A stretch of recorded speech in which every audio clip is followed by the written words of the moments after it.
Jas Merah kali ini kita akan menyoroti peristiwa pembantaian di Papua yang berlangsung di Minggu Tenang pada pemilu pertama yang hanya diikuti 2 partai politik dan 1 golongan bernama Golkar.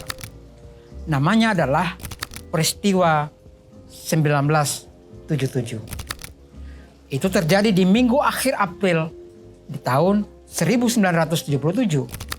Sebuah peristiwa yang membuat trauma dan menjadi cerita rakyat tentang apa yang disebut dengan genosida yang ditelantarkan. Genosida yang terabaikan. Saya Muhyiddin M. Dahlan, dokumentator partikelir, Warung Arsip, Jas Merah Mojok, genosida terabaikan dari Papua. Adalah pertama-tama dan pada tahap utamanya membangun jiwa bangsa.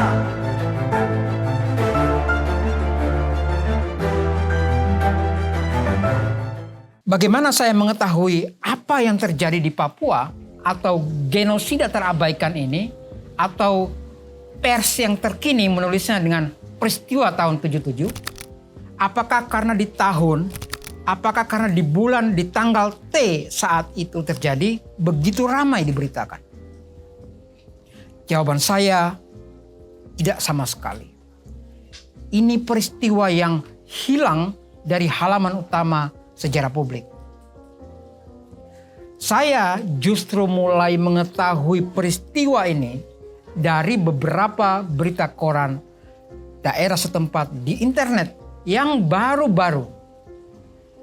Jubi misalnya, tahun 2023. Itu pun mereka mendapatkannya, menggalinya dari memori-memori mencekam mereka yang mengalami kekerasan dan melakukan pengungsian.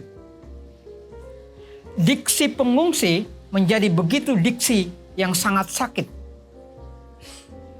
1 dekade sebelum berita internet di Jubi itu muncul, terbit buklet Komisi HAM Asia 2013, dan saya tertegun betul membaca kata pendahuluan di buklet Komisi HAM Asia itu.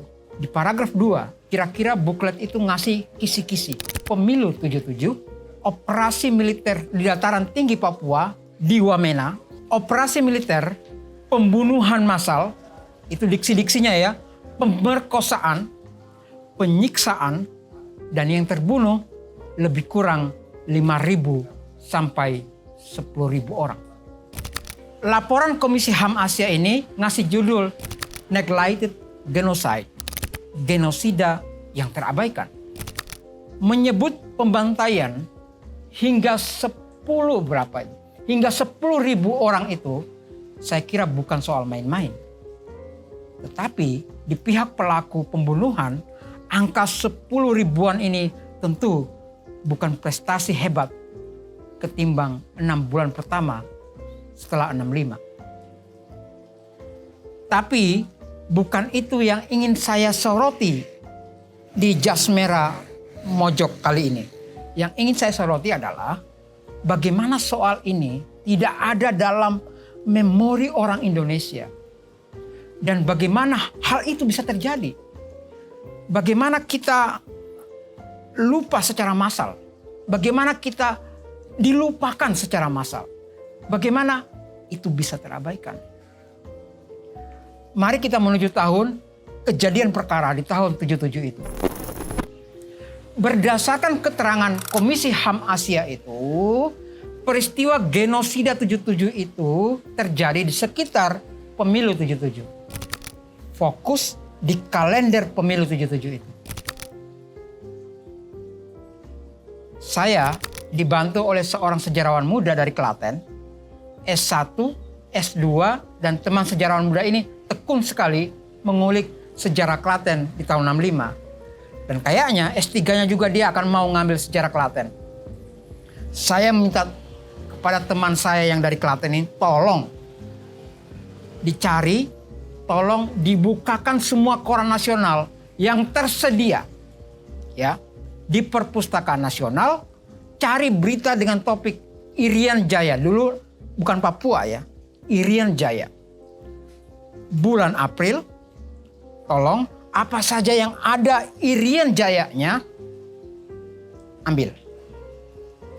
Kata kuncinya adalah pemilu dan Irian Jaya. Laporan pertama datang. Gusmu, nggak ada Irian Jaya di bulan April 77. Oke, itu laporan pertama. Tapi yang pemilu banyak, ya kan? Ya tentu saja banyak. Karena itu adalah bulan kampanye pemilu pertama khusus 3 peserta. 2 Orsospol, itu penyebutan pejabat militer dan pemerintah di media massa. Orsospol. Dan satunya adalah golongan karya. Jadi dibedakan nyebutnya. Ada parpol, ada golkar. Golkar itu gak mau disebut partai politik. Gak mau disebut parpol. Namanya golongan karya. Saya bilang, coba lebih teliti lagi. Kalau bisa, kalau nggak ada bulan April, tolong buka yang bulan Mei. Oke, ini masih 77 ya. Siapa tahu, kan berita dari Papua atau Irian Jaya itu terlambat masuknya. Terlambat datangnya ke Jakarta. Maklum, Jakarta Papua tahu sendiri berapa bentangan jauhnya. Baik bentang jarak geografis maupun bentang jarak kehidupan sosial dan ekonomi. Jauhnya luar biasa. Kecuali bentang bisnis tambang. Jakarta Papua itu udah seperti Jakarta Bekasi jaraknya. Sangat dekat di hati, sangat dekat pula di kantong kemeja para kera biru. Laporan kedua muncul dari teman saya sejarawan muda dari Klaten ini. Gusmu, Mei Irian Jaya kosong. Nggak ada juga katanya. Saya mulai ragu-ragu. Jangan-jangan isi buklet Komisi HAM Asia itu kurang valid. Atau teman saya sejarawan muda ini yang matanya kemerah-merahan itu memang melewatkan Irian Jaya di tengah ramainya pemberitaan pemilu. Saya lalu mencobanya sendiri. Ke Perpustakaan Nasional. Saya buka Harian Merdeka. Koran Nasional, peliput revolusi kemerdekaan yang tekun. Saya buka pelan-pelan. Sama. Gak ada memang Irian Jaya. April, Mei. Gak ada Papua. Lalu saya pindah ke Sinar Harapan. Koran Jakarta juga. Sama hasilnya. Gak ada April, Mei. Lalu saya dari koran ke majalah. Majalah mingguan. Saya buka Tempo. April, Mei 77. Isi cover story-nya. Betul, pemilu melulu. Namanya saja musim pemilu kan. Tapi nggak ada satupun artikel dari halaman 1 sampai halaman iklan terakhir ada Irian Jayanya. Irian Jaya teman-teman sekalian betul-betul nihil. Lalu pencarian kemudian dinaikkan ke bulan Juni. Artinya jarak dari peristiwa itu sudah 60 hari. Dan ketemulah ada Irian Jaya. Minggu terakhir bulan Juni, koran Sinar Harapan, koran Jakarta, menjadikan Irian Jaya sebagai headline. Bayangkan, setelah absen 60 hari, Irian Jaya pun menjadi headline. 140 keluarga Irja, Irian Jaya maksudnya, tidak menyeberang. Hanya sampai di perbatasan Irian Timur. Judulnya itu. Bayangkan, berita penyeberangan 140 keluarga jadi berita utama di koran Jakarta. Apa istimewanya? Isinya memang apa sih? Sehingga menjadi berita utama di halaman 1 koran yang terbit di Jakarta. Apa yang membuat 140 keluarga itu menyeberang ke Papua Nugini, ke Irian Timur? Konon begitu keterangan dari wakil gubernur dan bekas ketua DPRD Irian Jaya namanya Elias Papindrey. Konon kata dia, ada oknum-oknum tertentu dari kontestan peserta pemilu 77 ngasih janji kalau menang pemilu penduduk dikasih kedudukan. Nah ceritanya si kontestan ini nggak menang dan penduduk kecewa dan mereka kabur dari Irian Jaya, mau pindah ke Irian Timur, mau minggat ke Papua Nugini. Udah, isi beritanya intinya begitu. Nggak masuk akal. Ya toh? Yang lebih nggak masuk akal lagi, kok bisa ada di headline, ada di halaman utama. Mestinya dari segi bobot ini berita halaman daerah. Udah, percaya saya, ini halaman daerah. Tanya semua wartawan. Oke ya, saya udah mulai dongkol. Di mana genosida 77 itu? Ya toh? Jangan-jangan itu hanya bualan Komisi HAM Asia di buklet yang mereka terbitkan. Tapi ini kan Komisi HAM Asia toh. Ini bukan Kementerian HAM yang dipimpin oleh Menteri Pigai. Saudara sekalian, ada satu buklet lagi yang sedari lama sudah konsens dengan kasus pelanggaran HAM berat, terutama 65. Namanya TAPOL, itu nama bukletnya. Karmel Budiarjo yang mengelola TAPOL itu. Tahun 83, TAPOL ngeluarin laporan West Papua. Terutama ada di bagian lampiran 1, di sana ada soal apa yang disebut peristiwa 1977. Di halaman 68, buklet TAPOL ini ngasih kode. Dia ngasih kode, catatan kaki nomor 7, nomor 8. TAPOL mengutip Kompas edisi 28 November tahun 1977. Agar tidak mengunyah begitu saja catatan kaki TAPOL yang nomor 7 dan 8 itu, kemudian saya minta diperiksa. Kayak apa sih Kompas edisi 28 November 1977 itu? Atau kayak apa sih isi berita Kompas itu? Bayangkan, beritanya nongol setelah 210 hari kejadian yang disebut genosida terabaikan.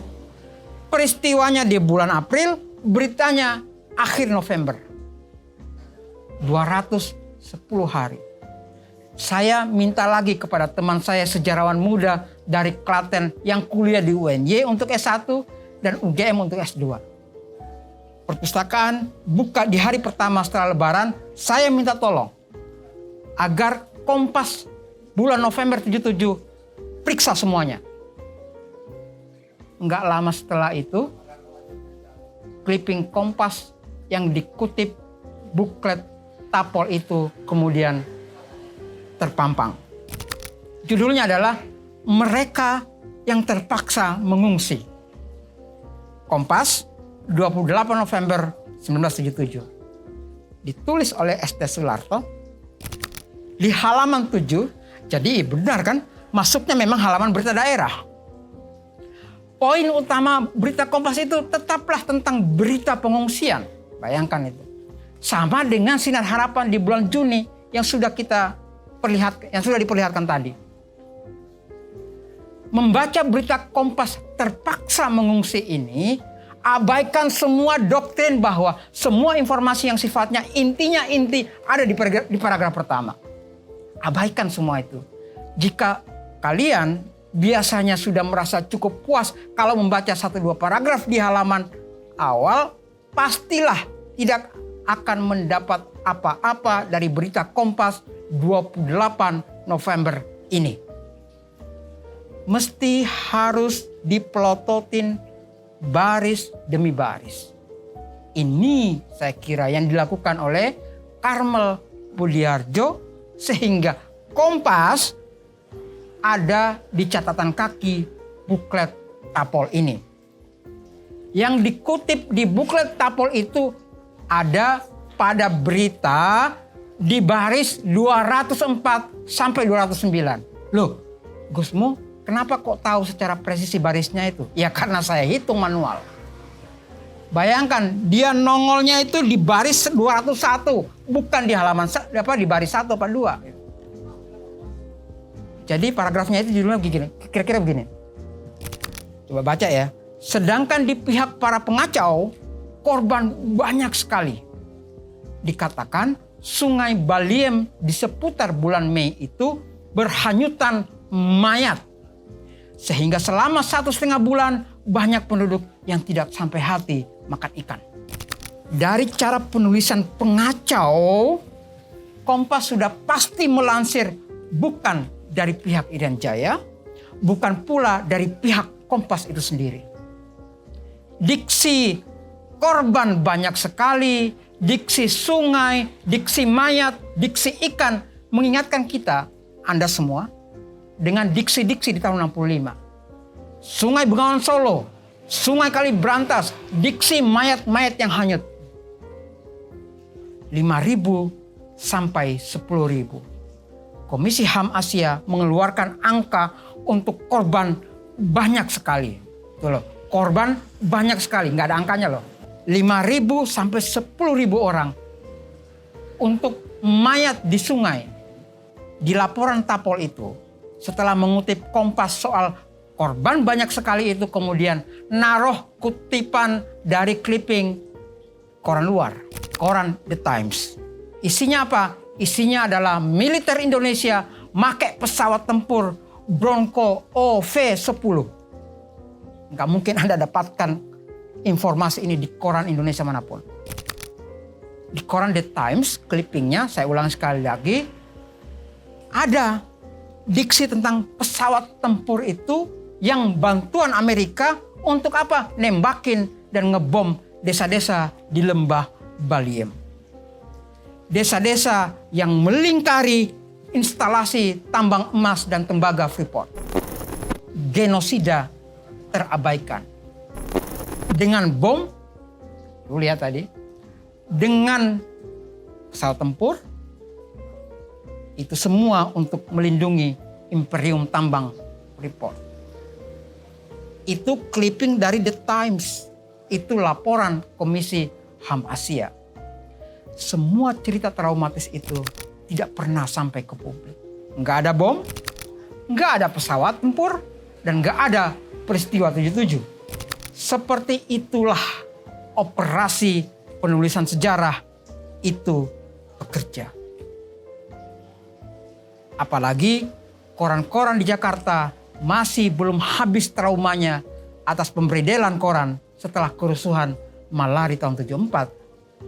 Karena mereka ternyata kena mental yang parah. Apalagi 9 bulan setelah genosida April 77 ini di musim pemilu di Irian Jaya itu, di Papua itu, Kompas dan lain-lain koran yang ada di Jakarta dibredel lagi karena memberitakan protes mahasiswa. Karena Dewan Mahasiswa mau dibekukan oleh militer karena terlalu berisik dengan kebijakan pemerintah. Model operasinya adalah, mari kita pindah ke Aceh. Dari Papua, dari Irian Jaya, kita ke Aceh. Kita ke awal-awal gerakan Aceh Merdeka dideklarasikan pada bulan Juni 1977. Dan Anda bertemu dengan satu clipping seperti ini. Berita Aceh Merdeka harus dihentikan. Saya Muhyiddin M. Dahlan, dokumentator Partai Kelir dari Warung Arsip, dari Balai Merapi di Kabupaten Sleman, Jas Merah Mojok. Sampai jumpa. Dan jangan kapok.